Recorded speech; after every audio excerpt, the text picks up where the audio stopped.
This is Jordan Edwards, and this is the Business Jiu Jitsu Podcast. Good afternoon. I'm here with Shawn Gorilla Boy Ambrosino. Welcome to the podcast, Shawn. Thanks, Jordan. Thanks for having me. Yeah. Great to have you on. I know you're no stranger to podcasting and media of all different kinds. No, yeah. When you have a face like this, even though it should be built for radio, for some people, for some reason, people love seeing it on camera. I don't know why. Well, let me give a little context to our conversation today and background. I would love you to introduce yourself, but you're a Brazilian Jiu-Jitsu black belt and fixture down in the South Florida BJJ mixed martial arts community. You've been around wrestling and jiu-jitsu and martial arts for a long time down there. And the first time I met you, I told you this a couple months ago when we were training. I don't expect you to remember it, but it was at Manny Soros's gym like 2 or 3 gyms ago. It was over 10 years ago. And you were a purple belt. I believe I was a white belt. And I came in to train, just visiting in from New York. And I was struck by your size and athleticism. And you use virtually no strength to just completely dismantle me in Brazilian Jiu-Jitsu. And that was a long time ago. We did some training about, 6 weeks ago. I was down in Florida, maybe a little bit more. And we slap hands, we bump fists, and, we start to engage. You're sitting in guard, and all of a sudden you kind of maybe it's like, I wouldn't call it like a lazy round, but it's just like kind of two guys feeling each other out. And all of a sudden, find myself in a knee cut pass. And you slide your arm around the back of my leg. And then all of a sudden, you give me just the slightest bit of bump with a little bit of the knee and a little bit of the arm. And my foot comes right up, and you catch my foot. And all of a sudden, I'm swept. And I said, "What just happened?" And then you said 2 words: Buddha guard. Buddha guard. Yeah, it's something what's interesting about that is I've been showing that to more and more people. I have to thank Jay-Z Cavalcante for naming it the Buddha guard. Just because that's how I sit. He says because you look like the Buddha. So we started calling it Buddha guard. And a couple years ago, I started playing with the shin on shin from that position. But what would happen is every once in a while I'd shoot in for the shin on shin and I'd miss, and I would catch their leg and almost like it's almost like a half guard, with that arm around the leg. And we're calling it, so Buddha guard is the sitting part, but that sweep that we're calling it the Griswold sweep. Okay. And the reason we're calling it I have different names for everything, but the reason I'm calling it for the Griswold sweep is because if you remember the cover of Vacation, the original Vacation, it had Chevy Chase in like a painting, and he's holding a racket above his head like Conan the Barbarian, and his wife around his leg like this. That's where Griswold comes from. So we call it the Griswold sweep at my school, and I've actually since I now work for a company called Nutrex Research, and they're a supplement company, incredible products, but we'll get to that later. I'm in Orlando every other week, and I started training at a place called Armada Jiu-Jitsu in Orlando. Went with actually somebody I went to 3rd grade with. I was in the same 3rd grade class. His name is Darren Shapiro, actually a multi-time world champion wakeboarder. Oh, wow. Won the X Games, all kinds of things like that. And I was showing this to him last week, and he's like, "Okay, I'm starting to understand it because there's so many options. There's so many options. I can go to that sweep, but there's like 4 different sweeps I can go from that position. I can get to deep half. I can get to X. It's one of my favorite things to do, and I'm glad you remembered feeling the effects of the Buddha guard / Griswold sweep. Well, for those of you who are listening to this and not watching it, Shawn is a big guy. He is built like a gorilla. That's his handle on literally Instagram. So he's leaned into this. I'm not saying anything he doesn't know. And in training with him, even though I'm sure he's able to train like a gorilla, I'm a big guy. I'm 6'2", 220. It's not like I'm a small person, but it was so effortless. It was so elegant. It was beautiful. I mean, I was thinking about it a lot after you did it. And I just thought it would be a nice way to frame our conversation over here, and just say thanks for being on the podcast. Of course, here comes We my don't have a close relationship. I've admired your jiu-jitsu for a very, very long time, and it's a pleasure to have you. So maybe you could give us a little background. Are you from Florida? Where'd you grow up? I'm as Floridian as you can get without being born in Florida. I moved down here when I was 6 from Western New York, Buffalo / Rochester area. Nobody asked me; they just moved me down here. I had no choice in the matter because I really liked it up there. I don't know, it was home, but been down here since I was 6. Now I don't want to leave, so I wouldn't want to leave Florida. Florida's that's my state. So been down here for I'm not going to tell. Well, I'm going to be 50 this year, so 44 years I've been down here. So I love Florida. I wanted to touch on something, Jordan. You say about when you talked about how it was effortless and how I don't use strength, and when it comes to jiu-jitsu, so there's 2 things that have been able to why I don't use strength in jiu-jitsu. Number 1, my background in professional wrestling.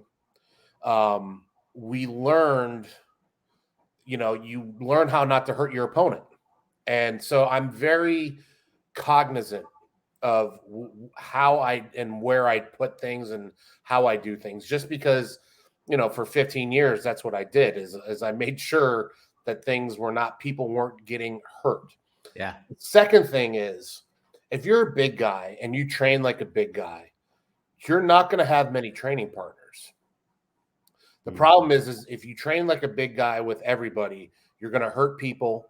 You're just going to dominate people. And after a while, people are either just going to avoid you, or they're just, they're basically going to just try to kill you when they roll with you. So there's I've found that if you give it, let's just, I'm just going to use technique against your technique. I'm trying not to use my strength. And and then we'll go from there. That's what I've learned is because if I don't have training partners, I'm not going to get any better. So I wanted to make sure I always had training partners. So that was where that style came from. I wish more people would do that. Yeah, it's definitely it's rare amongst the super heavyweight. I compete over the years, and I told my wife when we got married, you see those guys on the other side of the mat? She's like, yeah. It's like, that's why I had to get down to 206. Because occasionally I go to a tournament and I would be in the 220 category, which is just too big for me. And then there's the one above 220 where it's the guys that are 6'8", 375 pounds fighting a guy that's 5'6", 320 pounds. And it's like an earthquake when they hit the mat. Yeah. Yeah. But okay, so you're from Florida. You moved, or from New York. You moved down to Florida. You mentioned you have a background in professional wrestling, but you also had a background in playing Division I football. Mm-hmm. You were a skateboarder, and so you're an athlete growing up. Always been an athlete. When I was a kid, I was always in t-ball or flag football. But around 10, 11 is when I started becoming a skater punk. And even though that's technically a leisure activity / hobby, I dare you to find better athletes than some of the top pro skaters that are out there. Yeah. Better yet, I dare you to find tougher people than skateboarders. These guys have a mindset and an athletic ability that, how many times can you, I don't know if you've ever watched, I don't know if you're a skater guy, but if you've ever watched, one of the greatest moments I've ever seen on TV was Tony Hawk going for the 900 at the first or second X Games. And he kept going. He was closer and closer and closer, and he kept slamming and slamming and slamming. And it's only skateboarders that have that mentality of, I slammed, I was this close, I'm going to try it again. And they'll slam 1,000 times just to land a trick once. And that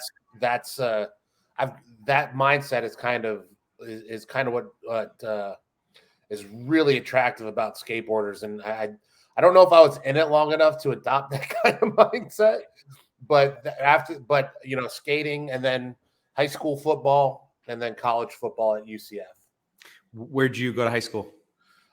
School here in Palm Beach County called Santa Lucia's Community High School. There goes my cat. There goes my cat. Santa Lucia's Community High School. We were Division 5 and we were terrible. My junior year we went 2-8. My senior year we went 4-6. Wow. So you had some kind of innate ability or size or something at the time that brought you to the college scene? Yeah, I wasn't huge. I'm 6'1.5", but coming out of high school, I was like 250.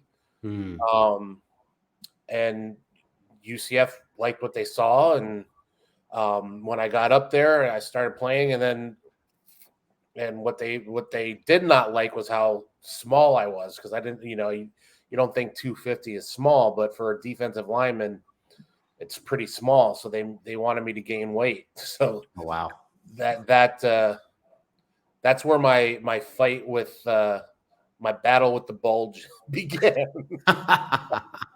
Because I think naturally my body just wanted to be 250. Yeah. Right now I'm hovering around 290, 295. Oh wow. At my heaviest though, I was 335. But yeah, but I went from 250 to 310 in about 4 months. Wow. So that must have been a lot of pressure on your skateboards. Yeah, you would think. But it's funny you said Tony Hawk. I was never a skater, but and this is like the last time I played video games, because I really was never into video games, but I was very into Tony Hawk on, I think it was like Dreamcast or that Sega, and it was huge at the time. I mean, it was so big. That was when I was in high school, and had the greatest soundtrack ever. Yeah, and great soundtrack. And in middle school and high school, I was like super into punk rock and ska music, and so that was like always adjacent to skateboarding. How you didn't become a skater, I don't know. Because I was a huge skier and lacrosse player, and that took up all my time. All right. Yeah. So I stopped skating probably from 10 to 15 is when I skated, and then I put it away until I was 40. And then I picked it back up again. Yeah. Those skaters, they are tough as nails, and playing college football, that's no slouch either. So you graduate from college football and you go immediately to professional wrestling? I mean, no, I got kicked off the team. I got kicked off the team 2 years in. When I got up to college, I was too young and immature to be at college. Yeah. And I didn't know what I wanted to be. I really I think honestly, I think college at 20 or at 18 is a terrible idea, because nobody knows what they want to be at that age. Yeah. You don't your brain's not even developed till you're 25. So what I wish I would have waited. I didn't actually start going back to school again until I was in my 30s. And that's when I really figured out what I wanted to do. Early 30s, 31. But I got kicked off the team. I came back home and I was floundering. I was looking, but coming from that skateboarder, football, mindset, I was addicted to the collision.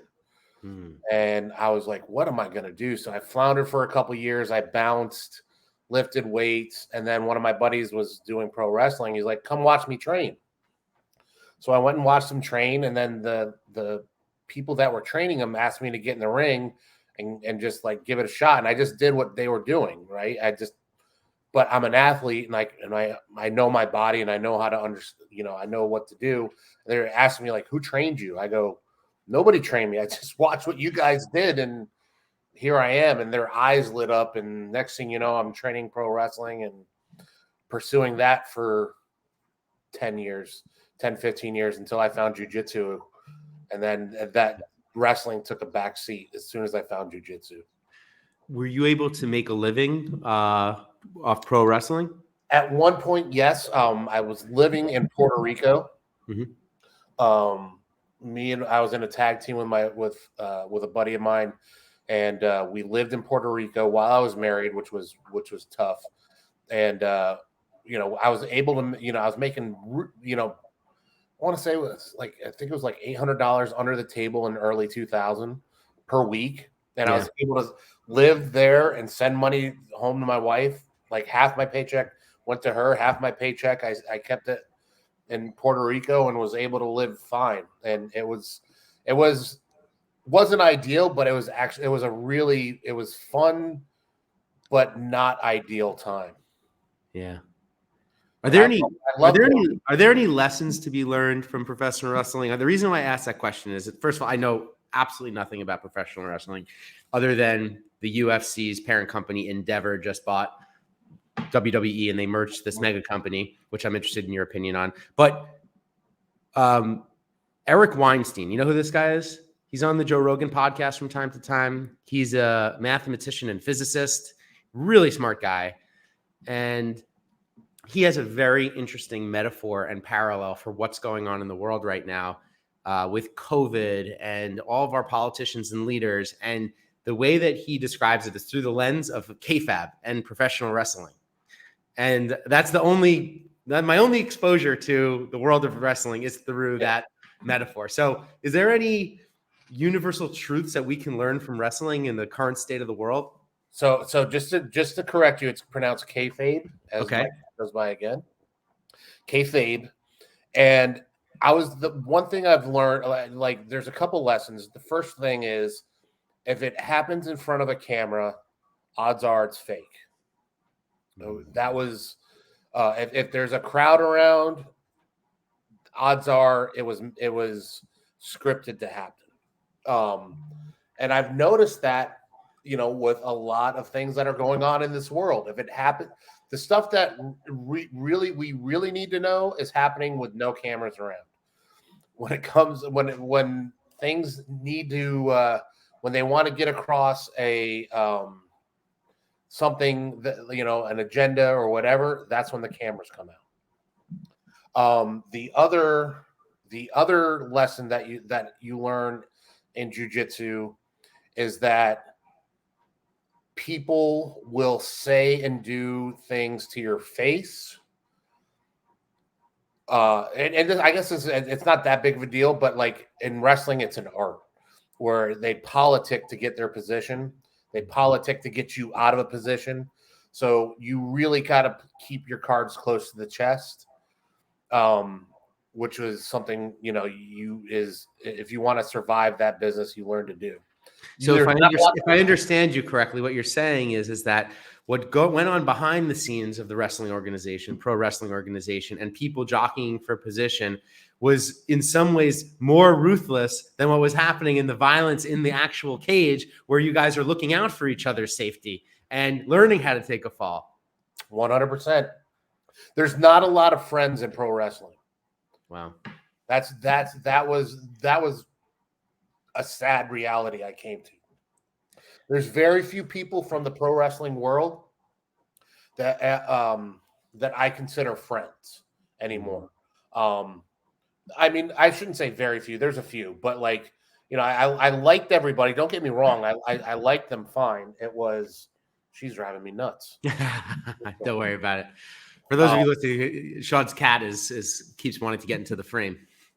But so it's like there's very few real friends that you make in that business, and it's sad, and it's very opposite of jiu-jitsu, because with jiu-jitsu you become so close with the people you train with. It's like it's ridiculous. You learn so many things about them that sometimes, in some cases, they become even closer than family. So before we get into that, because we'll come back, that's really important. How'd you get into jiu-jitsu? Like where were you? What year was it? How were you introduced to it? So it's funny. I actually watched the first two UFCs pay-per-view in 93 and 94, I think. And I remember going, dude, this little dude's beating everybody. what's he doing? But it was 93, 94, and Brazilian Jiu-Jitsu was not in anywhere around South Florida that I knew at the time. There was no internet, obviously, so there's like no, like, and it was definitely wasn't in the yellow pages. So, but it was always in the back of my mind, right? And so as the UFC started taking off,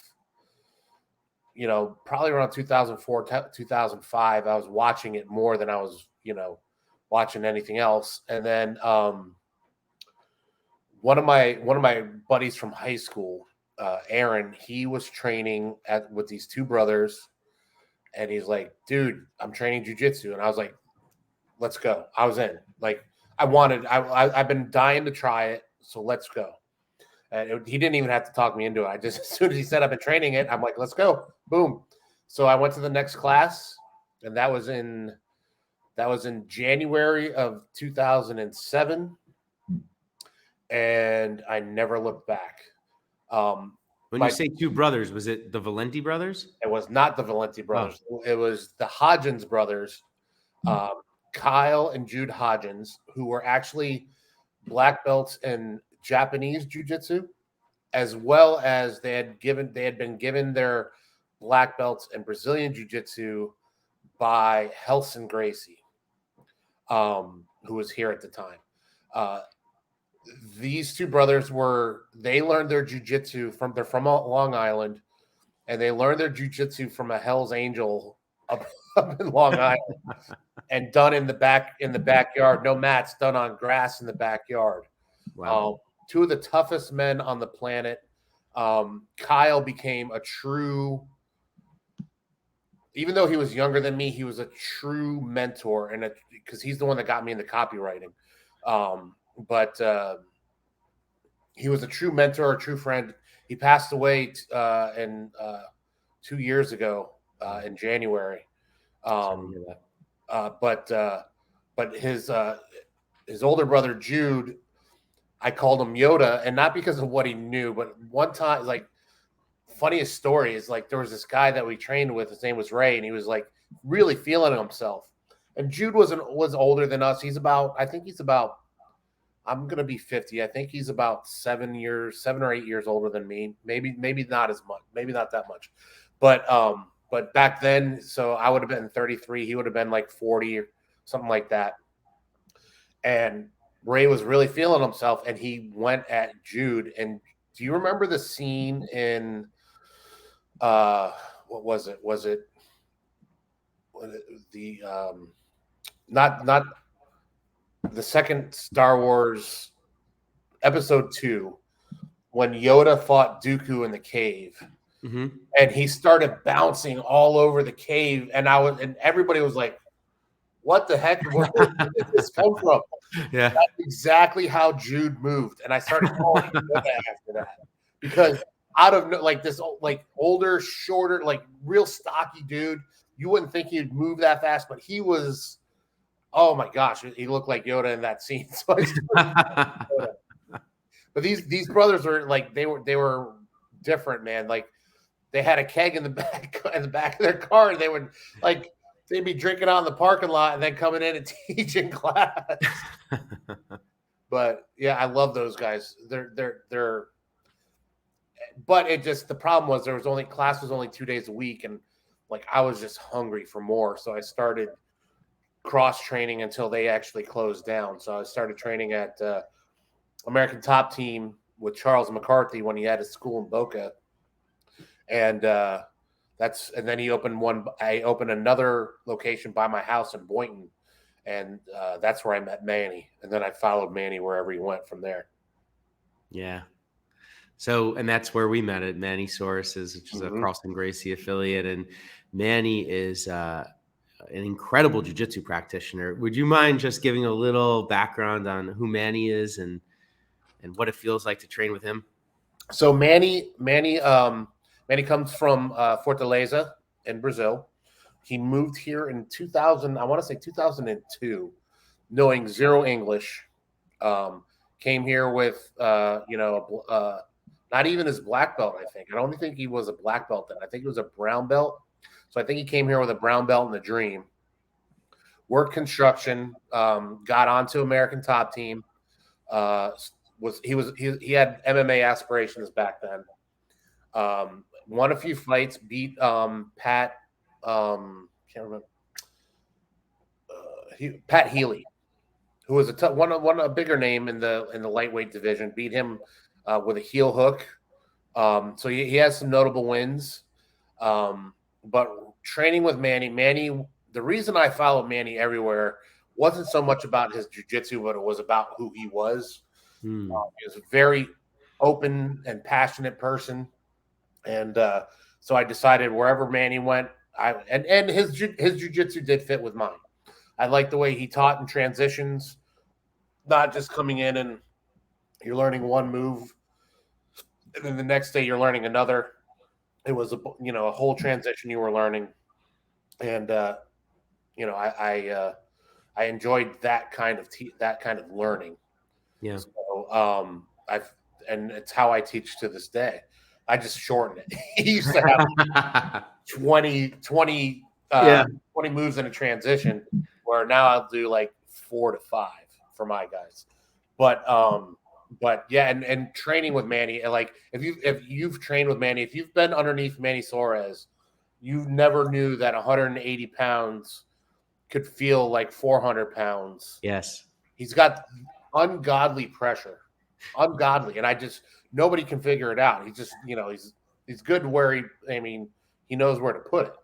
But it's like, it's crazy how heavy that guy can feel. And I tower over him both in poundage and height, So it's like, I've trained with Manny a lot over the years. And every time I'm down in Florida, my parents live in Boca Raton. So whenever I'm down, I would always seek him out and shoot him a little message on Facebook or social media and say, hey, I'm going to be in town. And he would just say, come on down. And, struck up a nice friendship over the many, many years. And from time to time, I trained with him last May, and we were rolling. And he just got to side control. And he put his shoulder right into my solar plexus, but articulated my arm across my face and kind of held me in like a gift wrap from side control. And then he just tapped me out with shoulder pressure on my solar plexus. And I thought about that for months, like absolute months. I tried to do it to people. I couldn't work my angles the way that he did. They would bump me off. They would get out. And then I came back to him about maybe around the time I saw you a few months ago. And I said, Manny, I've been thinking about this for months. You have to tell me what you're doing. And he's just like, that's what I do. There's really the first time he tapped me out to side control, I was a blue belt. Well, it happened twice, and then it never happened again because I learned my lesson. And I was like, and I was floored by the fact that you could get tapped out just from side control.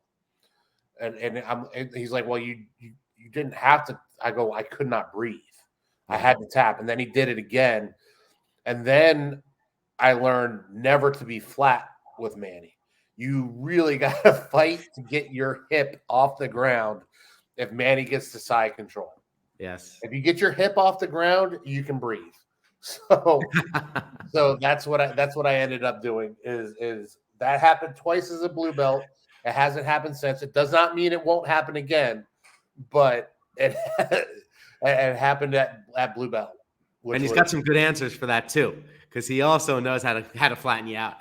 Yeah, and if he can't, he just moves on to mount or a different position. So it's not like even if I gave you the secret to it, it's not like you're safe. Yeah, no, he's a great guy. He's a man of God. He's a great friend.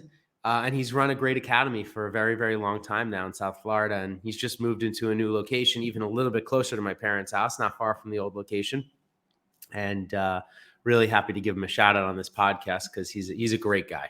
Yeah. Really good guy. Yeah. And he wears his emotions on his sleeve. He is who he is.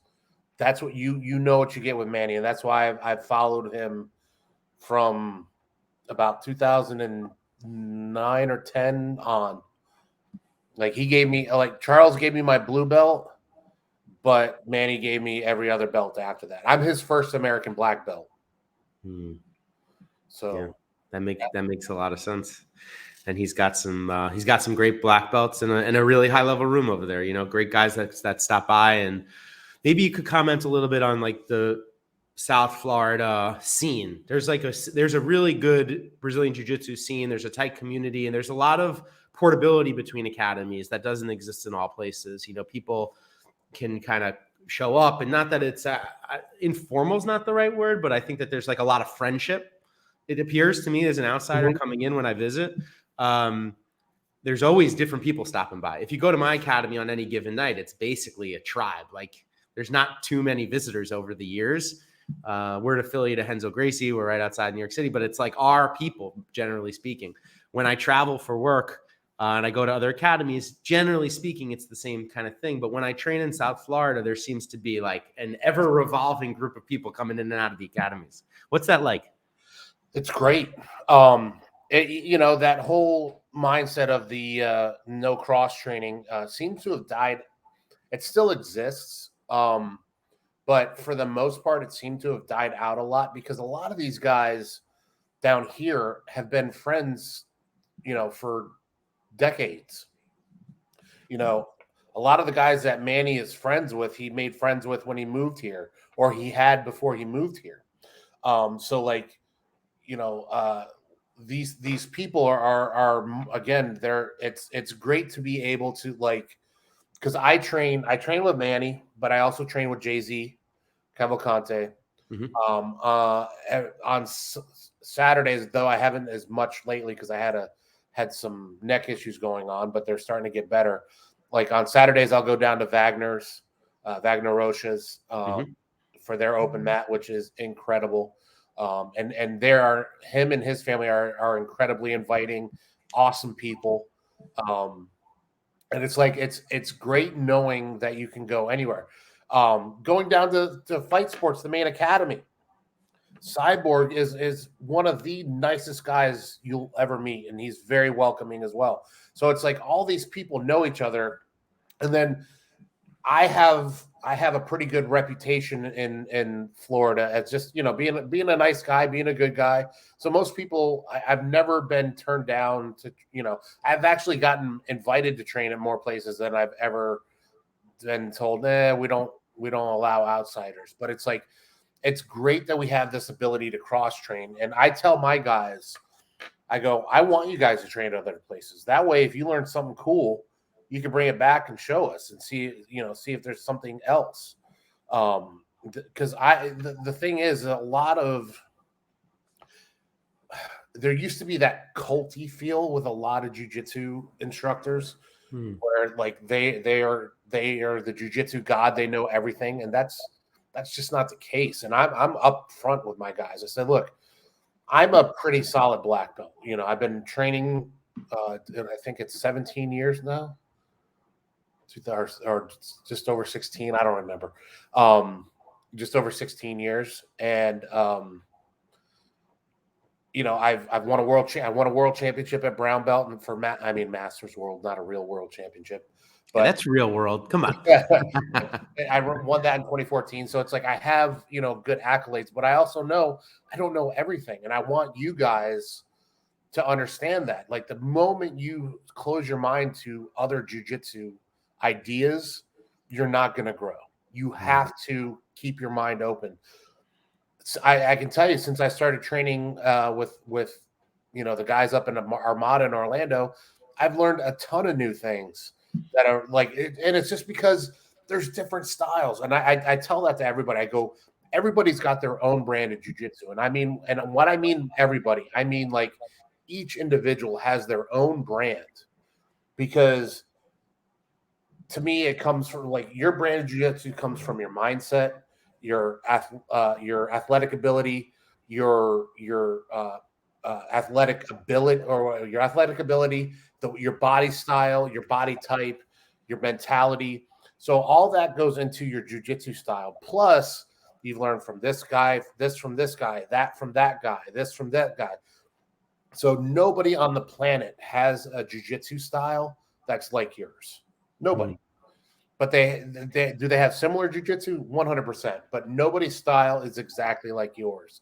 And I think that's an incredibly appealing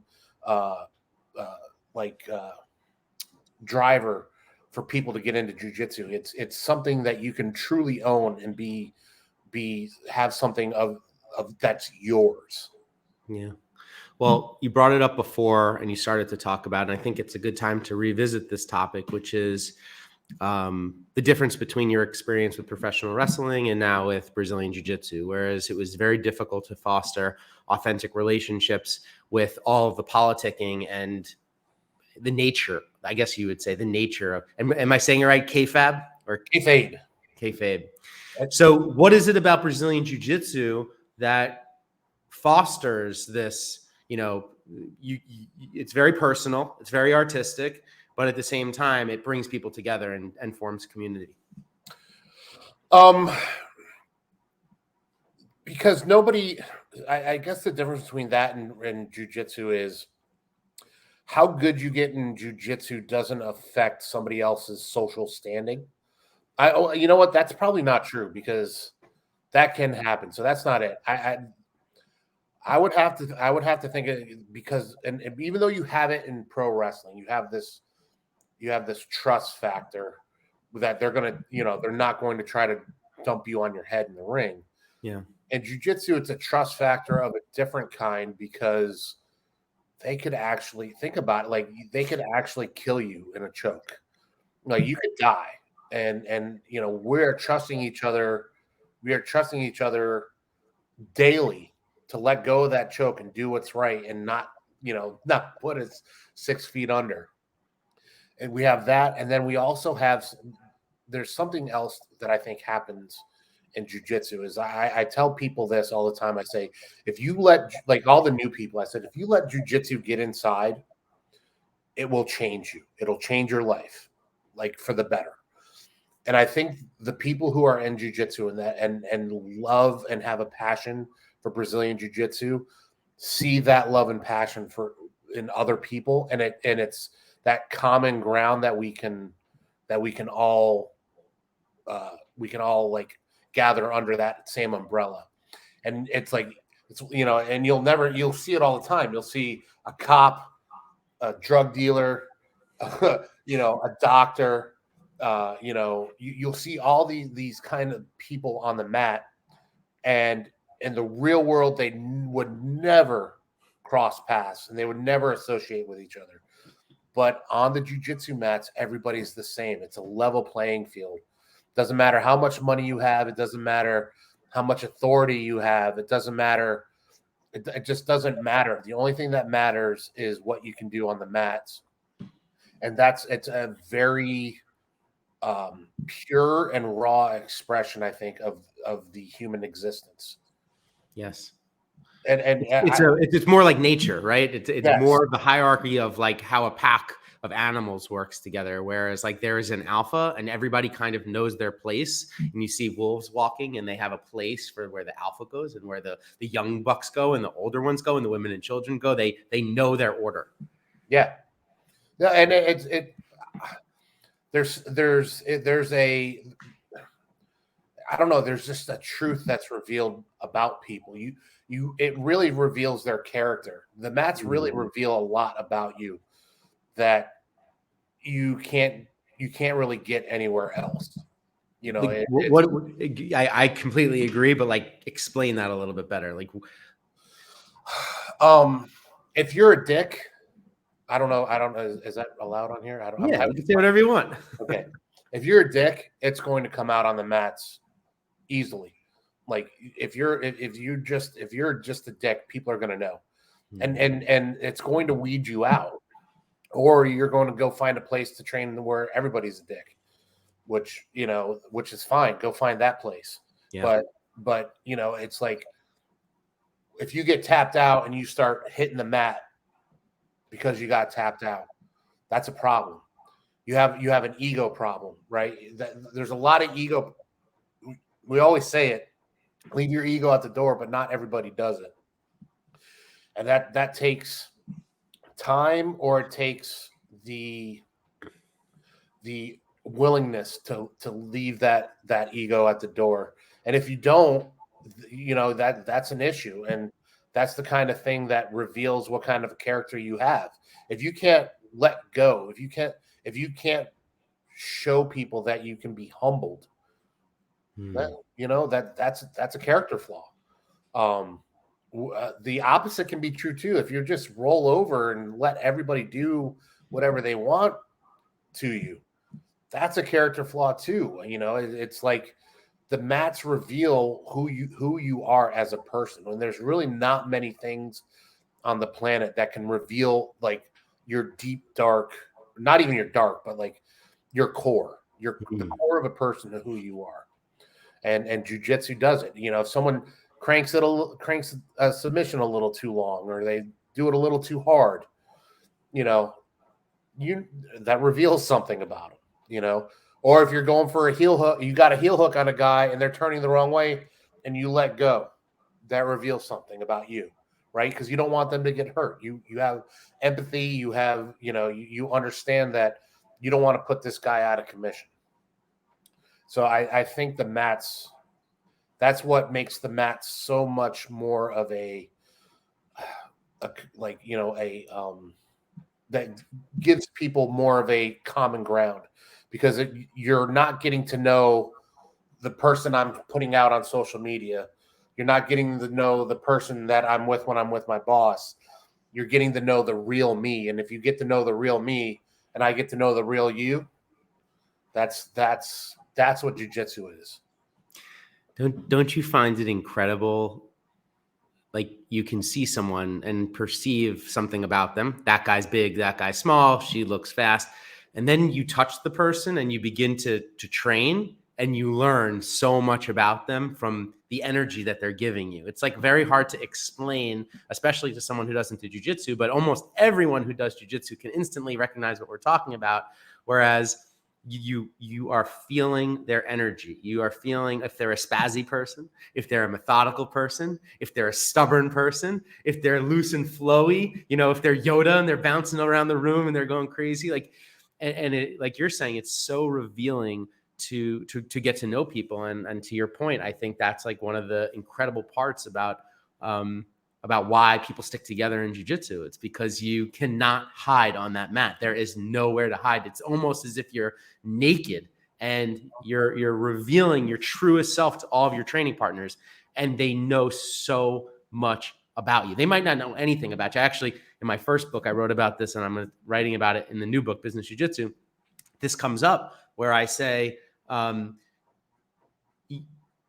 your deepest emotions, like that, you cannot hide from it. Like, it is there for your whole entire team to see, and they might not know your name, right? Like, you never had that's the nickname guy. Oh, that's Chubby, that's Gorilla. That's it. Like, they don't even know what you do. Like, I have this situation that I talk about, and it's like, I'm like, hey, what about this guy can help you sell your house? He's a realtor. Oh, he's a realtor? I didn't know he's a realtor. I'm like, you've been training with him 5 nights a week for 3 years. You didn't know what he did for a living? It's like, you don't even know what they do for a living, but you know their deepest aspects of their personality.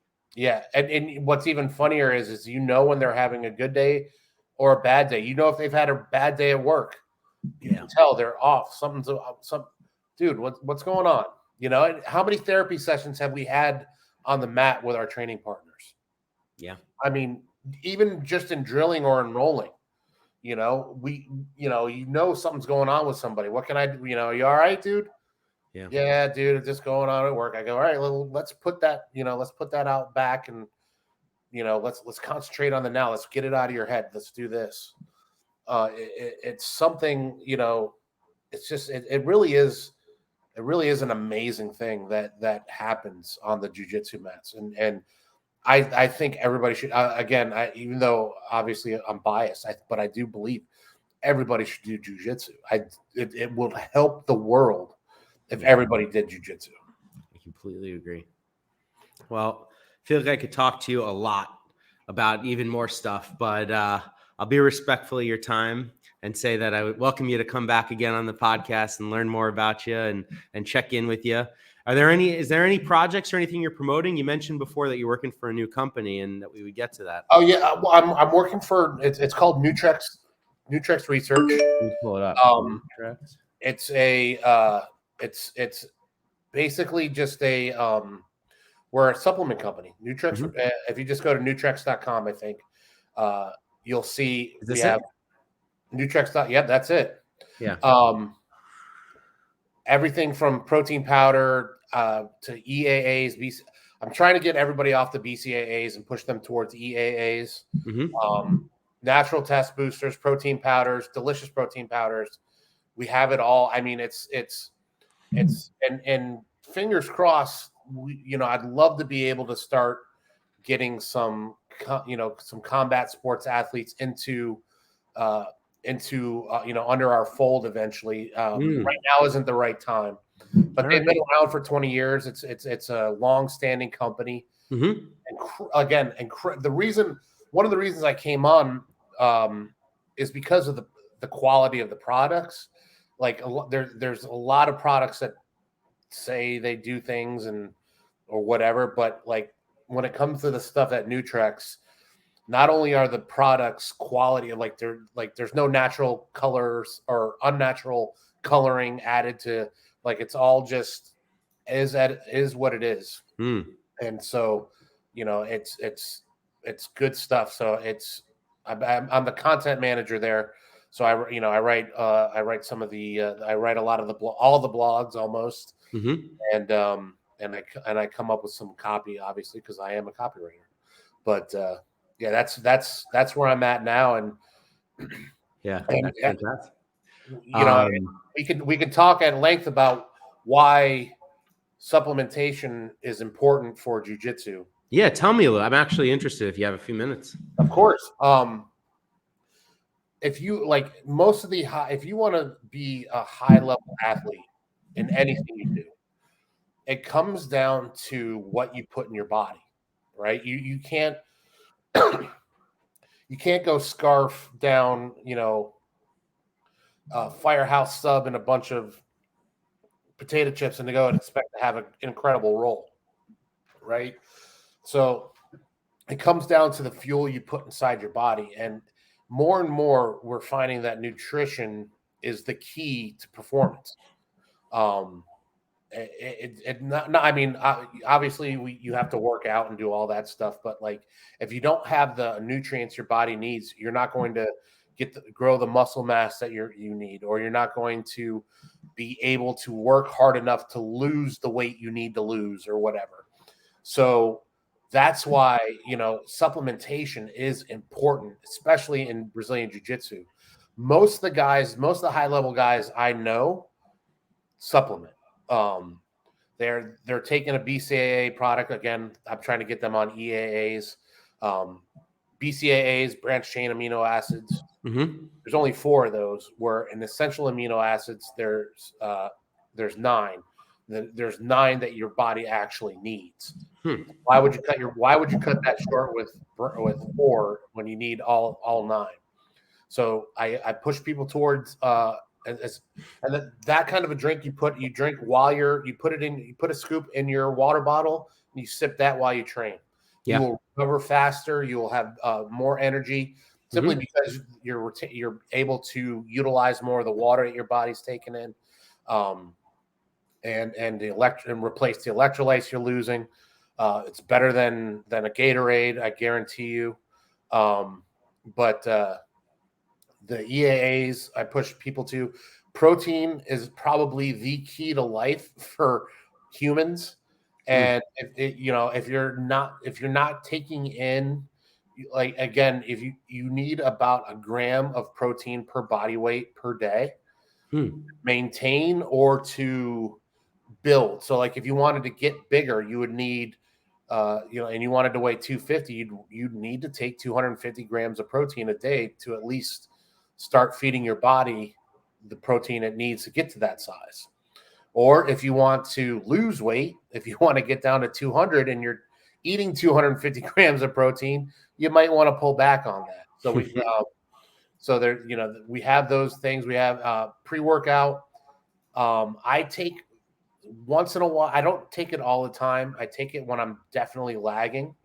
But the pre-workout, they have a flavor it's called Outlift, and they have a flavor that's gummy bear, and I don't know how they did it, but literally when you drink it, you can't tell which flavor it was, but it tastes exactly like a freaking gummy bear. I've got that pulled up here. This, but yeah, I mean, there's all. I mean, this is something that I think it's not overlooked by the high level guys. Yeah, it is often overlooked by the hobbyists. They don't. They think, oh, I'm just gonna eat some acai and call it a day.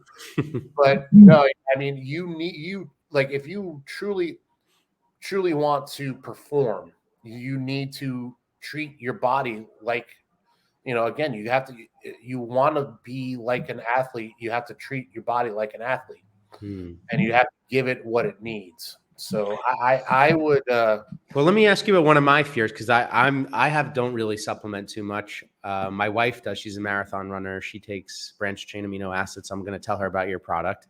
But one of my fears is every other influencer you see is pushing some private label thing that comes from China. It seems like your company might be a little bit different. So can you just like give me a little education? Like is your stuff made here? Is it made fresh? Like how does it work? It's all made in the U.S. Mm-hmm. It's not all sourced in the U.S., but like everything is combined and mixed here in the U.S. This company Nutrex has been around for 20 years. They're one of the long-standing Nutrex or nutraceutical companies in the game, and it's something that is having a legacy is important in anything, and when it comes to this world, companies pop up and disappear in a blink of an eye. Yeah. But yet to have the longevity to be here for 20 years is special. And right now we're kind of going through a rebrand of the entire, like a rebrand. Like if you're looking there, those are all the blogs. I've written all those. Yeah. So if you're ever into need to spend 15 minutes reading something, or no, I shouldn't say that. They're probably like 8-minute reads. Yeah. But if you have 8 minutes to kill on the toilet and you want to learn about this is the Nutrex blog, Nutrex. I'll link to it in all the yeah, I mean, it's just it's something, there's a bunch of small companies that pop up every once in a while. And, a lot of people look at it as a cash grab, and they do. Some people, there are companies out there making, $250 million a year, Yeah. But Nutrex has been here long standing, and they've been slow and steady. Haven't really been they're innovators, but they haven't really crowed about it. And now I think it's time to crow a little bit about what we do. So we're going through a rebrand right now. I'm a part of that, and it's been exciting. And it's just a different world to be a part of, because it's got crossover to jiu-jitsu, and it's just one of those things that, again, I think every jiu-jitsu athlete, if they want to compete, if you want to take competition seriously, you need to take diet seriously. And if you're not supplementing in that diet, don't say, well, I worked as hard as I could to, and then you lost in the first round.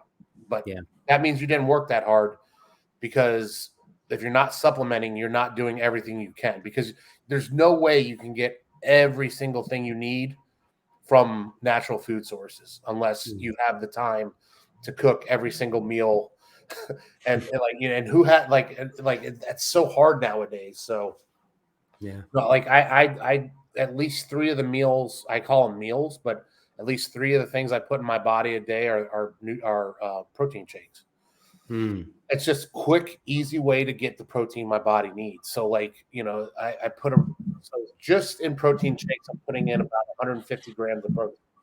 So that means I need to get another 100 to 120 grams of protein a day through my regular meals.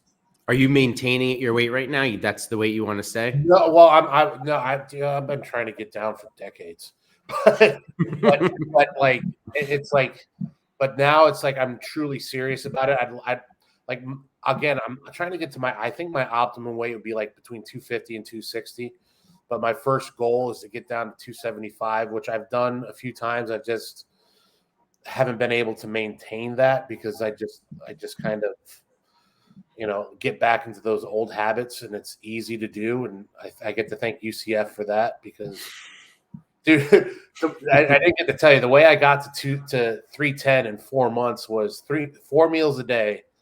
The fourth meal being 8 McDonald's cheeseburgers. Oh my God. And a 1,200 calorie weight gain shake. Wow. And it worked. And I didn't gain a lot of fat then. I was able to wear the same pants, though they were super tight. But over the years, it's just kind of gotten harder and harder and harder. But I'm still, when you look at me, I've obviously got some chub, but it's more muscle than chub. And I attribute that to, you have that like Danielle Cormier, that build that it doesn't matter how skinny you get, you would still be big. Yeah. I don't think I'll ever have abs. I get close, but then what's this AI generated picture I saw on your Instagram over here? Well, you know what? What's funny is those pictures I used some of my post pic because what I've been doing is I've been trying to log my my pictures from when I take the when I do sauna, I'll take a picture and I want to log what I look like.